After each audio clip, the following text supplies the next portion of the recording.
It is my pleasure to welcome you to Part 4 of our Creating a Culture of Safety webinar series.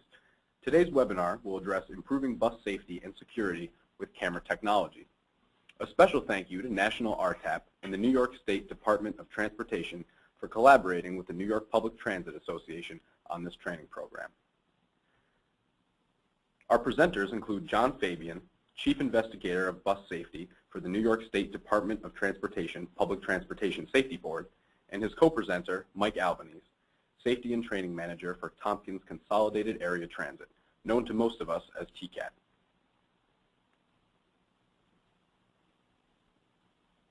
Please note, today's webinar is presented with the intent that all shared information is true and accurate to the best of the presenter's abilities.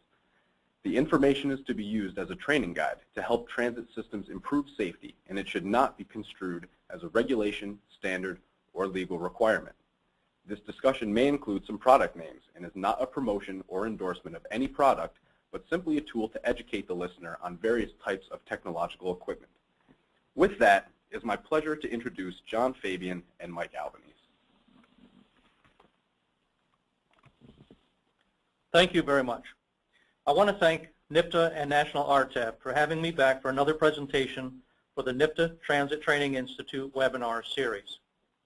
Today's event is focused on technology and the multiple benefits of capturing video and audio data to make transit safer for bus operators, passengers, and the public. I have asked Mike Albanese, the Safety and Training Manager for Tcat, to join me today. Many of you know Mike not only through his Tcat connections, but also as a Senior Associate Instructor for the New York PTSB Baitfish Training Program. Tcat is a medium-sized bus system operating in Ithaca, New York, with a fleet size of 55 buses that are camera-equipped. Welcome, Mike. Thank you, John. We're going to discuss the many benefits of using today's technology in audio and video camera systems for public transportation vehicles to improve the safe operation of the bus in multiple ways, offsetting costs and many times paying for itself over and over. We will start with the camera system hardware and design. Mike will address the relatively short history of camera systems, the components, and where we are today. Mike? Thanks, John.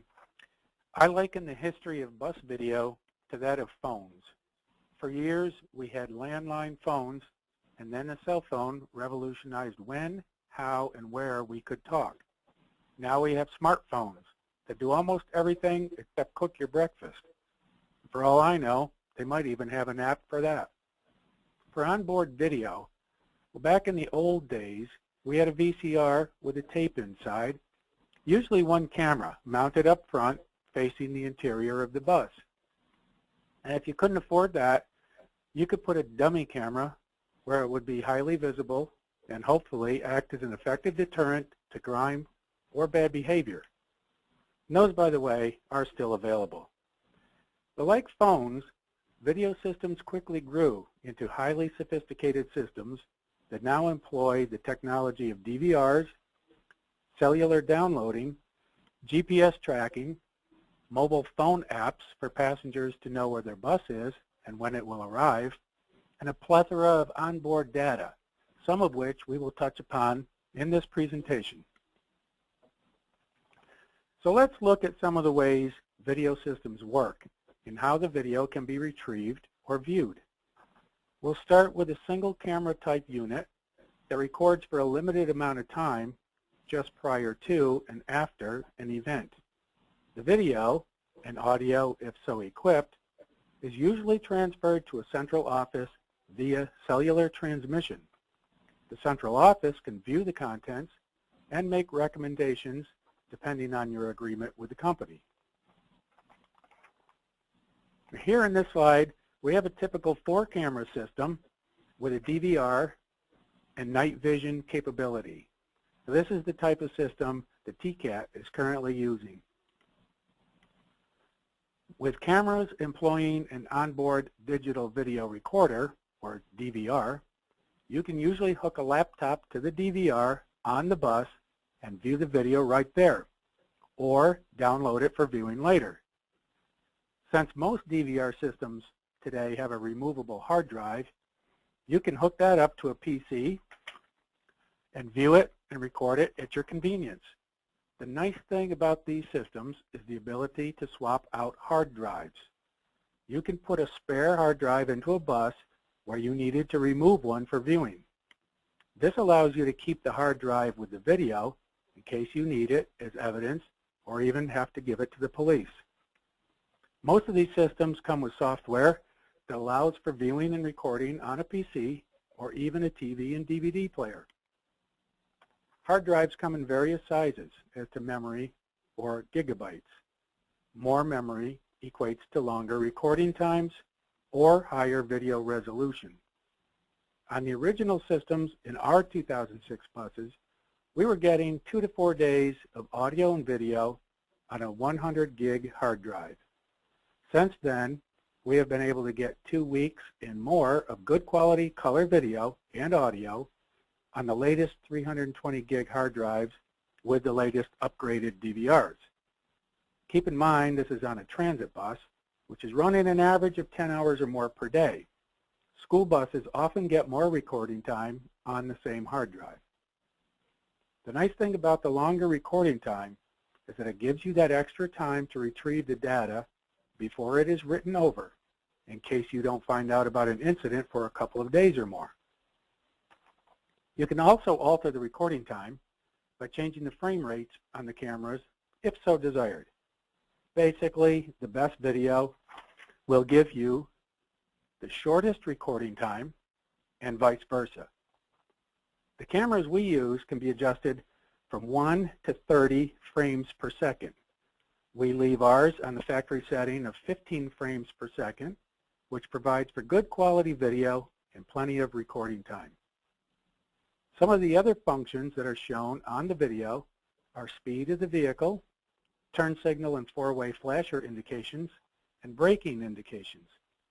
This is certainly handy in accident investigations or defensive driving issues. Now, if you don't want to physically download the data with a laptop or remove the hard drive, there are systems out there that allow wireless downloading as you pull into your yard. It all depends on how much functionality you need and how much you want to invest. Some of the systems for school buses even have license plate readers that record license plate numbers if a car illegally passes a stopped school bus. I have also seen options for blurring out passengers' faces on video for privacy reasons. Like so many other technology devices, you can go as complex as your mind can imagine and your budget can handle. Do the research first. Ask yourself what you really want or need. It's like buying a car. Options add to the price. Unlike buying a car, however, video technology costs often end up as savings. They also provide better safety and security for bus operators and passengers, and that is hard to put a cost value on. But before we discuss costs any further, John would like to speak about the importance of audio capability. John? Thanks, Mike. I'd like just to make a special point about audio capabilities of these systems. Some folks order camera systems without audio. However, I assure you, audio is a key component of the entire package. Audio allows you to hear many things that help establish what has happened during an event with better confidence. This includes prior to, during, and after the incident. All very important time frames to consider when establishing a timeline and actions of the people involved. For instance, when passengers give the driver advance notice of a danger prior to the operator reacting. I've reviewed several clips where a passenger yells out, "It's a red light." Also, when the driver asks politely for a person to move to a different seat, or when a passenger tells a bus operator that they are leaving through the front door to retrieve their bicycle off the bike rack. Perhaps what tranny the gear shifts into prior to a collision. That will help you determine the speed of the bus. What accusations a passenger makes which escalate a situation into an altercation with another passenger, and whether passengers discuss making a claim of injuries to collect money during a very mild collision impact. There are many examples, and I'm sure you get my point. I've viewed many videos over the years, and I cannot overstate the usefulness of an audio system on a bus. They are relatively inexpensive, but typically already a function of the camera device, and can be added in various locations, including the driver's compartment, and I recommend a mid and rear location. If you're starting with a very basic system, audio may not be a choice. However, please consider its advantages when available. A bus is a public place. Notify passengers with signs as to its usage of this technology for their safety and security. It is legal, and a public bus has no expectation of privacy.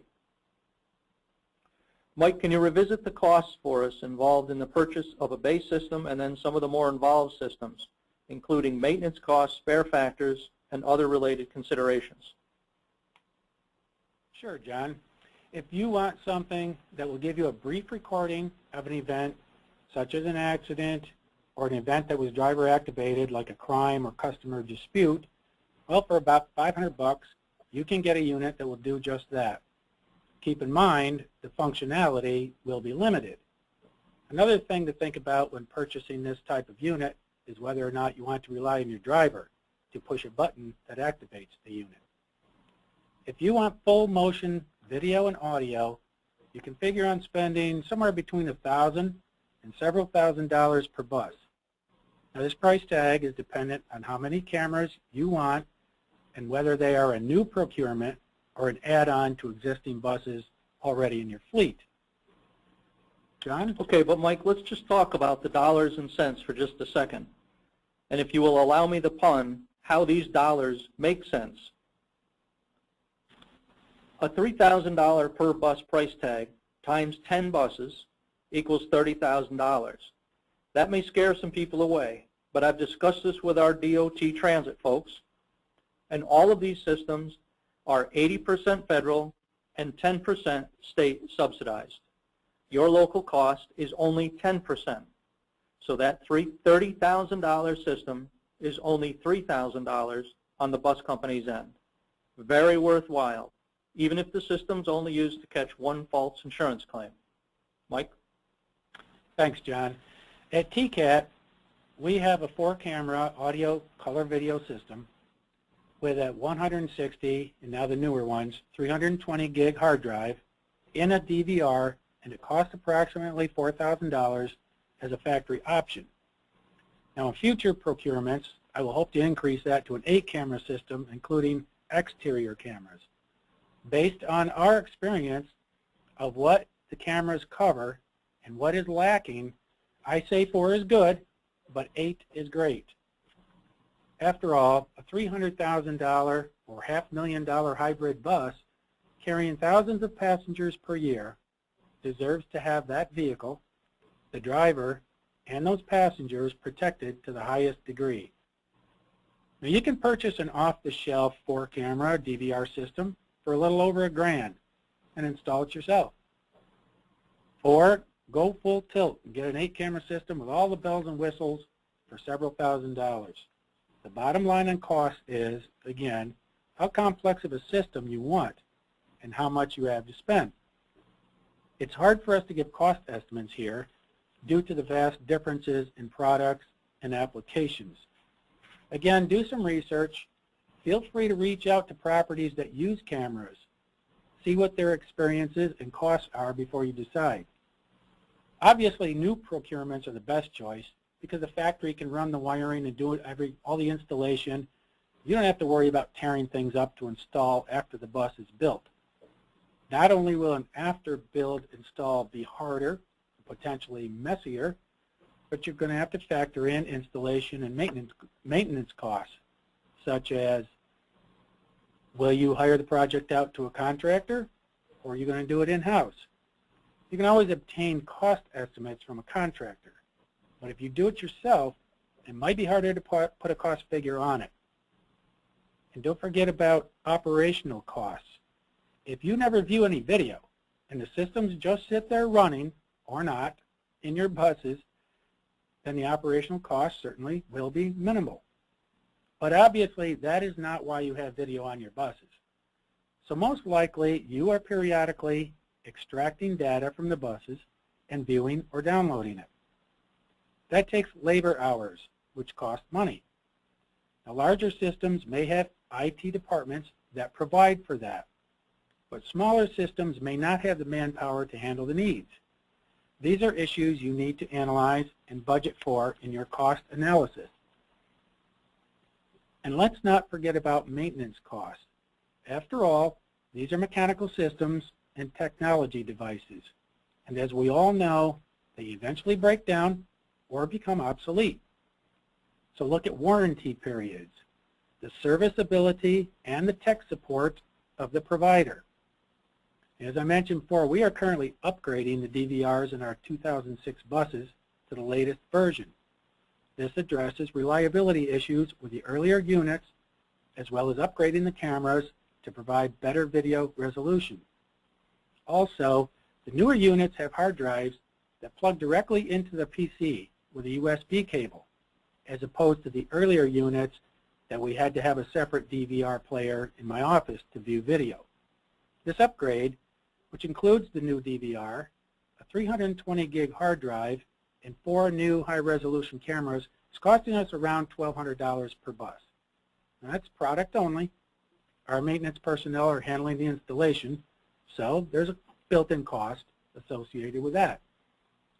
And now that I've broached the subject of reliability, well, let me discuss that a bit.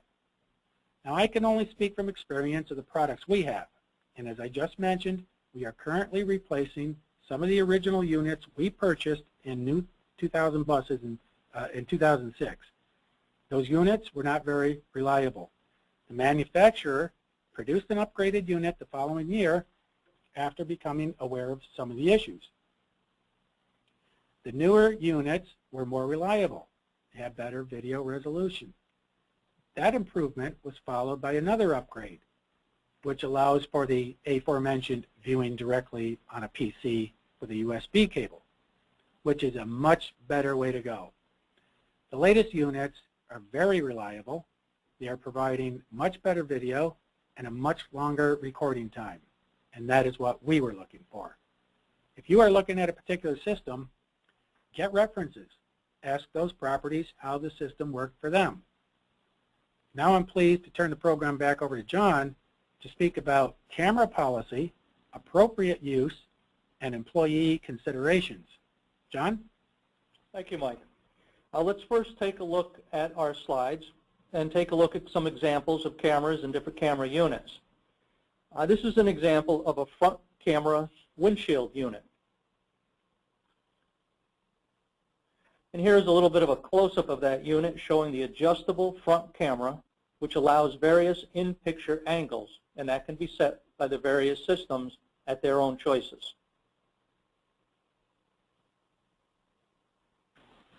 This image shows the clear, focused viewpoint provided by a front camera.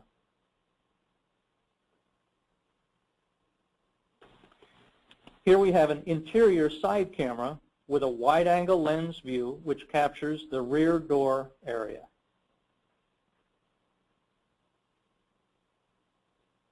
And here is the view provided by the rear door camera.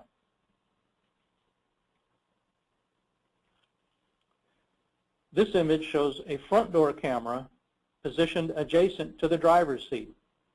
And in the foreground is a rear-facing front camera. And here is the view which the rear-facing front camera provides. As you can see, all forward-facing seats are visible from this angle, as well as the stanchions, handholds, and stairs. Certain interior cameras may look like molding or other bus parts, so a simple sign can ensure that everyone is aware that they are being recorded. Cameras positioned at certain angles are more obvious when they are facing the passengers, but once again, signage can be very helpful in promoting awareness of the camera units.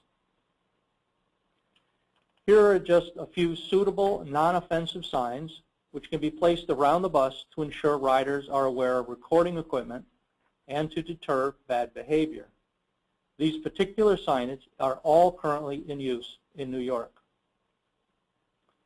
Now that we have our buses equipped with audio and video systems and understand the costs involved, let's discuss management's responsibility for proper and appropriate use of the system. We have to be concerned about such things as misuse of the camera system and employee concerns that a company is using the cameras solely or randomly to monitor their actions and performance. Proper policy is very important. This is not spyware. Tell employees and the general public the system is there, on, and actively used to increase their safety and protection. Advertising this to the public can be a great deterrent to crime and misbehavior prior to having to prove it later and go through the criminal process. Deterrence is always the preferred pathway, and overtly communicating your use of the system will deter poor behavior and choices. It will also improve the customer's sense of security.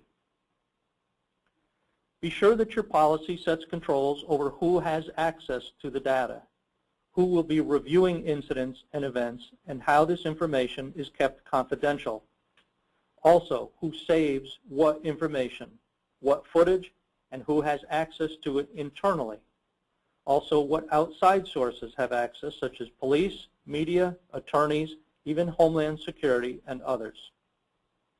It is also important that your policy state how an employee can view the data that includes them or a bus under their control for the purpose of exonerating them, gaining an explanation, or for retraining or preventability determination. There may be training necessary for bus operators to understand how the camera systems work and how to inspect them. Since this is a part of the bus, it should be added to the pre-post trip inspection. There's usually an activation light that tells a person the system is active and functioning properly. Many also have driver control activation switches to ensure critical situations are captured. Keeping employees informed, trained, and involved will also reduce the I spy misconception. And of course, any tampering or covering of the lenses should result in strict management action. I recall one PTSB investigation where a pedestrian fatality incident had occurred and we found out that all of the lenses on the cameras had black electrical tape over them. The bus operator stated how this pedestrian had just darted out from behind a truck, yet there was no way to validate that claim or discover who had taped over the lenses. A pre-trip box with or without a check mark would do well to identify which operators have an issue. Let's discuss this issue further.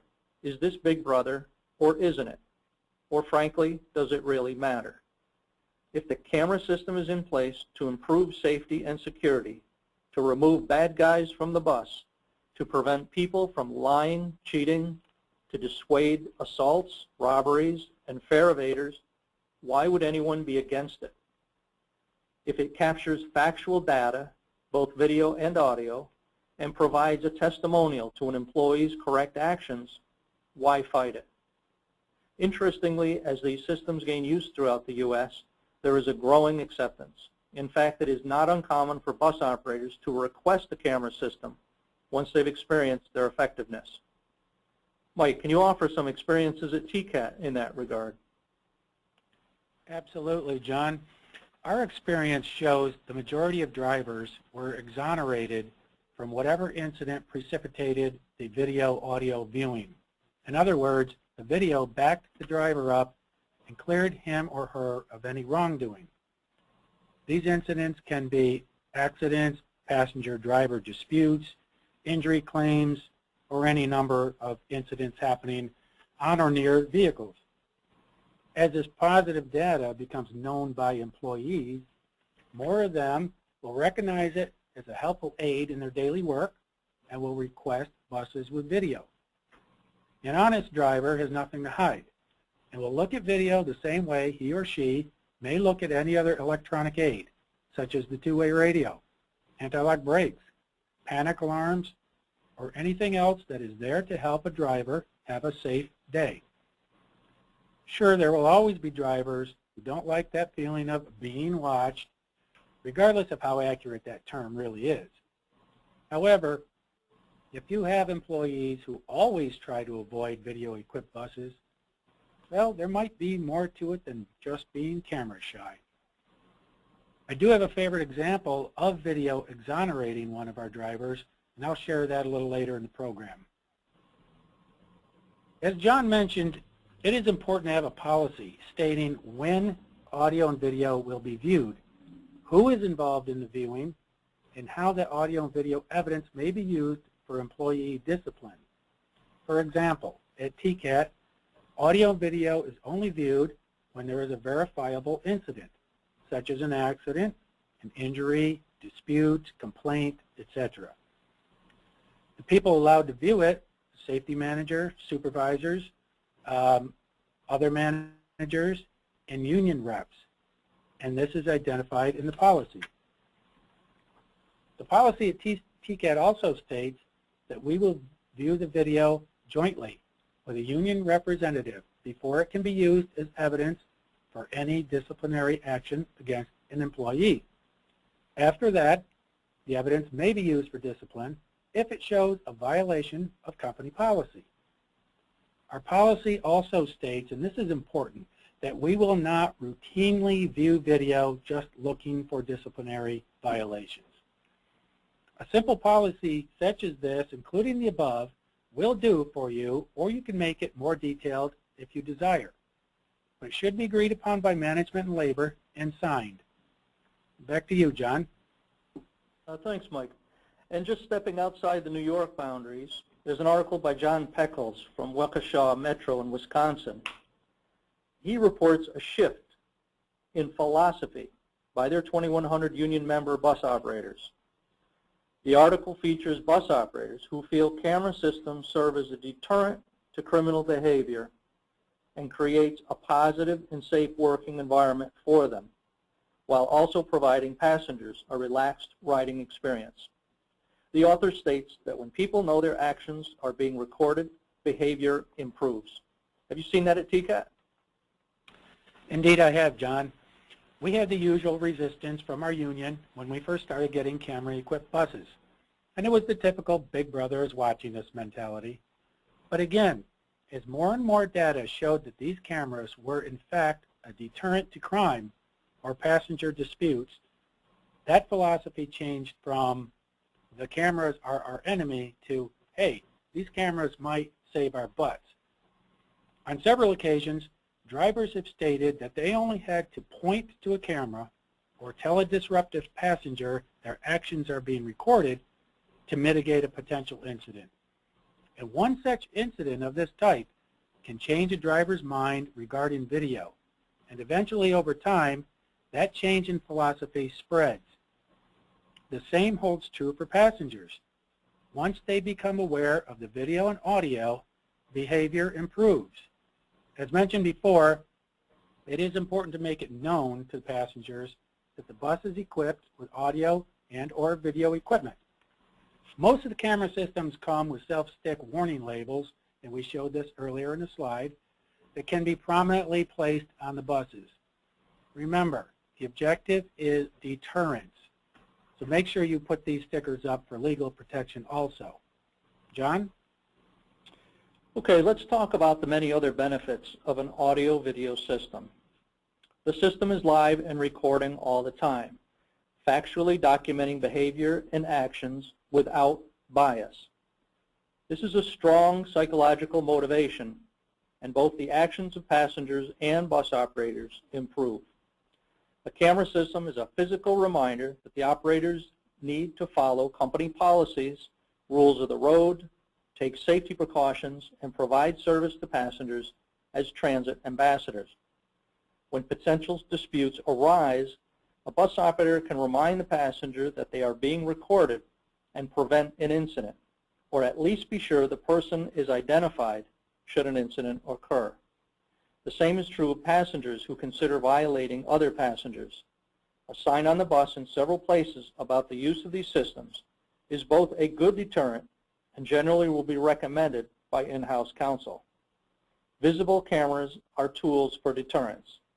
The passenger cameras can also identify theft, intoxication, fare evasion, stalking, harassment, bullying, and other company rule violations. If an incident does occur, you can identify the conditions in the bus. If the floor is wet, for example, stanchions are in place, lights are working, and other related details that may otherwise go unnoticed. To protect the bus operator, systems are frequently used to document the boarding, riding, and alighting of elderly, disabled, and wheelchair-dependent passengers.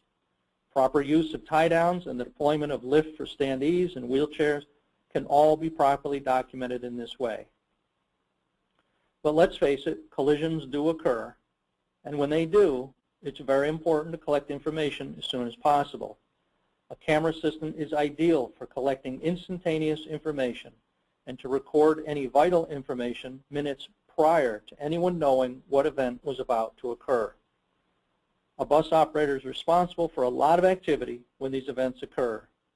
People or operators themselves can be injured, prioritizing their actions differently than collecting data, leaving the bus company open to other vulnerabilities, such as false or exaggerated claims, leaving the scene, failing to identify conditions, and failing to identify witnesses.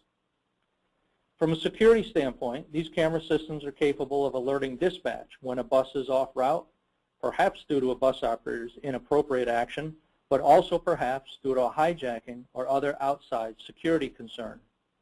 Some systems allow police or dispatch to view actions through live feed, allowing for immediate response.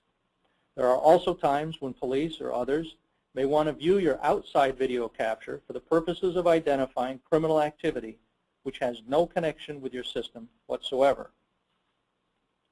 Cameras can ultimately save money on litigation costs. Consider the time saved conducting investigations that may have been difficult to document without the use of a system, or worse, arriving at the wrong causal factors. A document by the FTA reports that SEPTA, the Pennsylvania authority, added a camera system to their buses, resulting in a 32% reduction in claims and a $15 million decrease in annual payouts. That's right, $15 million annually in decreased payouts. Dallas DART system reports a 35% reduction in claims. When your company is responsible for the outcome of injuries to others, having camera footage provides the ability to leverage this information and settle out of court. That piece of information comes from Nancy Krutzman, Executive Director of Transit Mutual Insurance of Wisconsin, whom I've had the pleasure of teaching a TSI class with in the past. She reports that with claims averaging about $3,000 each, eliminating a single fraudulent claim can virtually pay for the camera system on that bus. One false claim. How many have you paid for? There's a story of a mechanic who's testing an empty bus and rear-ends a car. He exits the bus to discuss the incident with the driver and returns to a bus with 10 people on board. He points to the cameras and they all leave as quickly as they got there. Mike, have you had experiences like that? Yes, in fact, one of the interesting experiences that I have had, and this has happened on a couple occasions, is a person calling and stating he or she was injured on a bus. Now, our drivers are supposed to call in to dispatch immediately for an injury or incident of that nature, and so I usually know about an incident before I get any calls later. But of course, some do slip through the cracks, and so I take any calls seriously. Now, while getting the detail of these particular incidents, I began to have suspicions about the integrity of the claims. When I mentioned I would track it down and view the bus's video, there was a click. The callers hung up and never called back. Now, on the second such call, I happened to ask the caller if the bus driver did anything wrong to cause the injury, such as slamming the brakes on or taking a turn too fast. The caller said, no, he was a very good driver. I asked if he was rude or unprofessional in any way. Oh no, he was very nice, the caller told me. Well, I kind of found it odd that she seemed to be going out of her way not to implicate the driver, and yet she was claiming an injury without identifying a cause. Again, at the mention of reviewing the bus's video, there was a click. She never called back. False claims? Probably. Money saved? Sure. One other incident involved a minor accident between a Tcat bus and a car. And this is one of the first incidents that helped change employee attitude towards bus cameras. The car was pulling out of a hotel parking lot and hit the side of the bus, about midway down. There was a bus shelter just past the driveway. It had snowed that morning, a little bit, maybe half an inch, just enough to cover the roads. When I arrived on the scene, I quickly photographed the car and bus tracks while they were visible in the snow, knowing this would help my investigation. The bus had been already going slow because there was a stop sign right up ahead, and the bus operator stopped straight into her lane. So to me, this was an obvious case. The car came flying out and struck the side of the bus. State trooper arrived, talked with both drivers. He ended up issuing a ticket to the car driver for unsafe entering the roadway. So, okay, I'm thinking we've got this in the bag, but we had overheard the car driver making a call to his insurance agent on his cell phone before the trooper even arrived, stating that the bus moved over and struck the front of his car. So now I'm thinking, okay, we're getting into the he said, she said type of situation.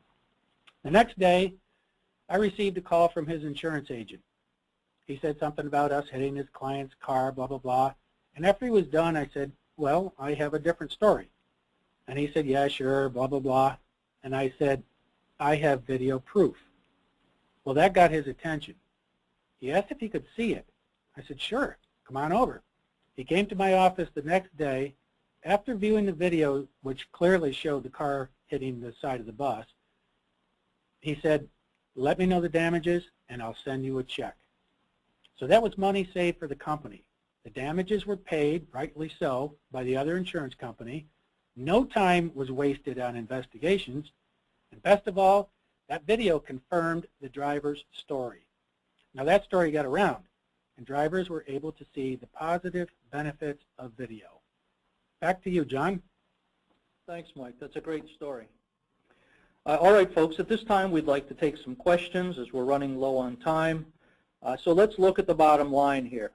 Concerning audio and video camera systems in buses, we find that the bus operators and employees learn to appreciate them.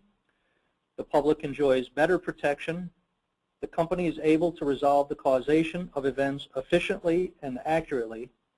And with criminal activity lessened, overall security of the bus operator, and passengers is significantly increased, all with the benefit of 90% state and federal funding.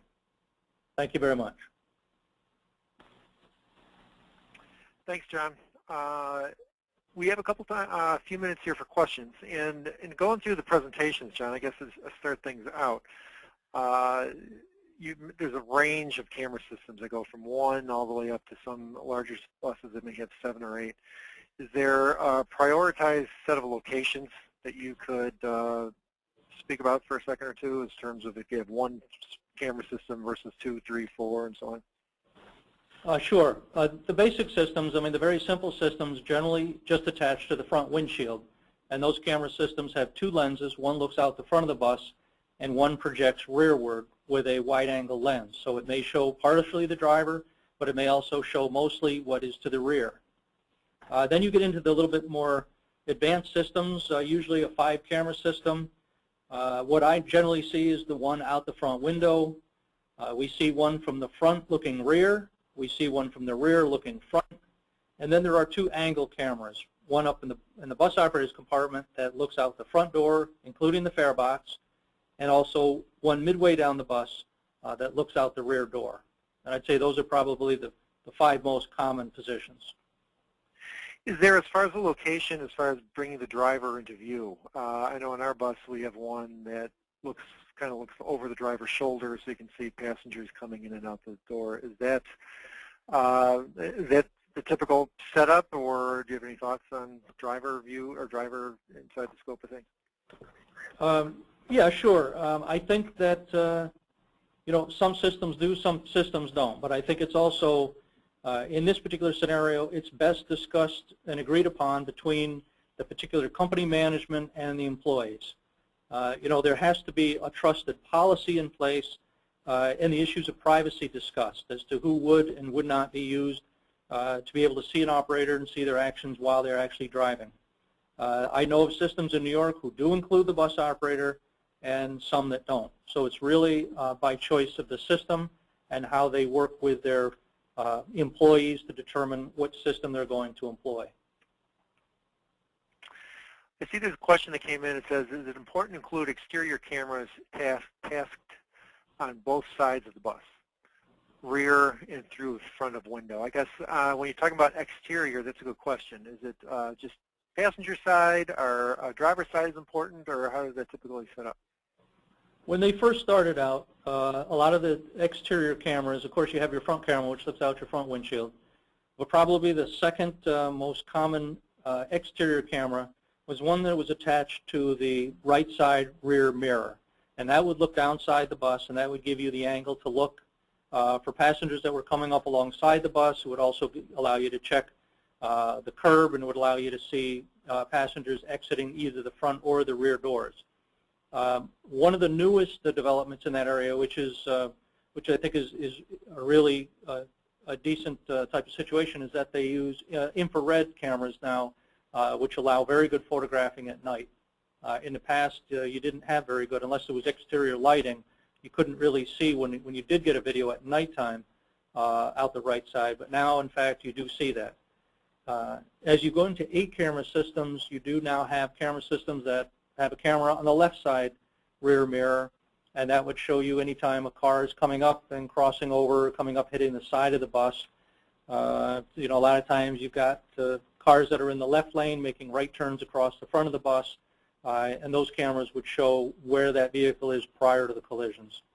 The last camera location you talk about, rear view, actual on the rear of the bus, might be useful in accident causation type situations to document a vehicle striking the rear of the bus. But those are probably what I see as the least location currently out there. Do you know, from a technical standpoint, is there a trade-off? The more cameras you have, obviously it consumes more hard disk space. If you have more cameras on your in your system, do you have less storage in terms of days that you can record? Yeah, absolutely. There's no question about that whatsoever. The good part about that is actually anything that's out there today is not even close to being able to keep up with the advance in technologies. So as Mike was discussing his 320 gig hard drives, I actually know some systems out there that are using terabyte size hard drives, and they collect an incredible amount of information of very high resolution and such. And so I think I think that the technology is out there will far outpace what we're able to get out there in the buses and start making use of.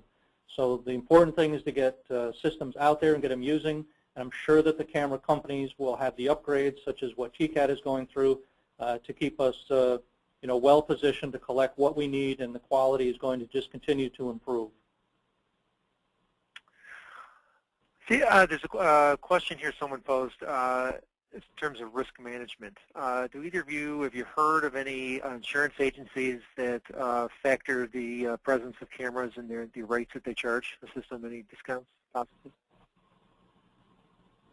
Actually, I'm not going to say that I know of rates. I can't sit here and say, yes, such and such an insurance company will charge you less. But I do know that our insurance company knows that we have video on our buses, and they are very much in favor of it. I do also know that our rates have not gone up in the past few years, which I think is an indication of both safety record and the fact that we help them out. Our bus video, on more than one occasion, video has been sent to our insurance company to basically prove a claim was false. So I can't imagine insurance companies being against it. I would just simply suggest to people, call your insurance company and ask them what they think. Ask them if they'll give you a break on your rates. All they can do is say no. Okay. I know you spoke pretty extensively about the policy as far as recommended practices for when to view camera footage.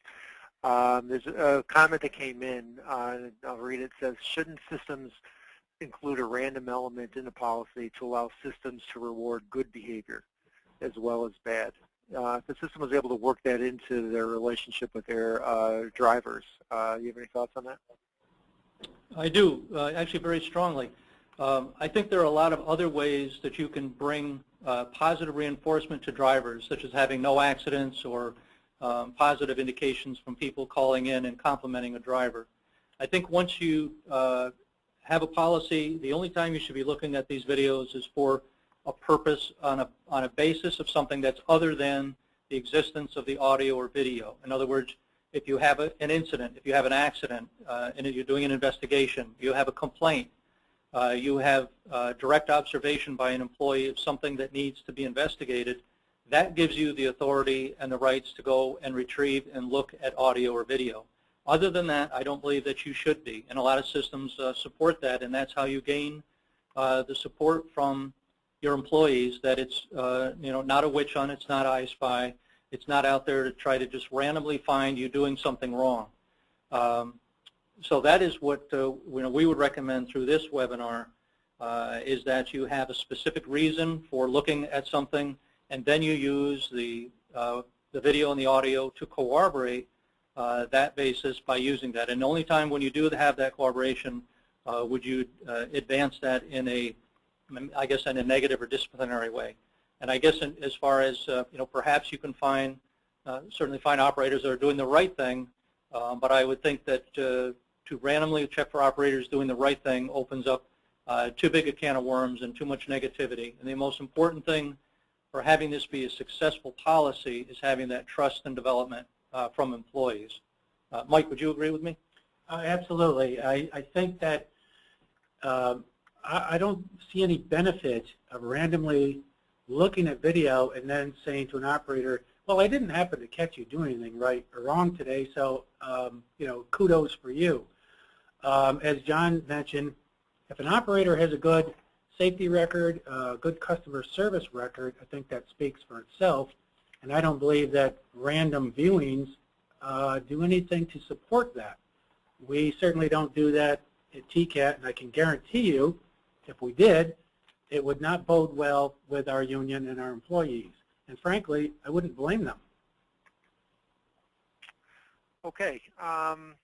It appears, Rob, if you're still on, I believe we're just about running out of time. It's just about 2:50.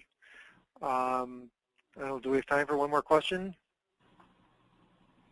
Yes, I think we can do one more. That'd be fine. Okay. I see a couple came in, technical question on the issue of backup capacity for the systems, I think directed towards Mike. Maybe if you just speak for a minute about how you handle, what the size of your backup and how you deal with that. Are we talking about the amount of video, the time that they record? Yeah, well, there were a couple questions. What's the size? What size service capacity is used for backup? I think maybe how long you store it. If there aren't any incidents, just let them go. If there is a verifiable incident that we want to view, typically we will make a recording of it if we feel as though we need to. Maybe it's a crime, or maybe it's an accident or something, or something that may lead to disciplinary action.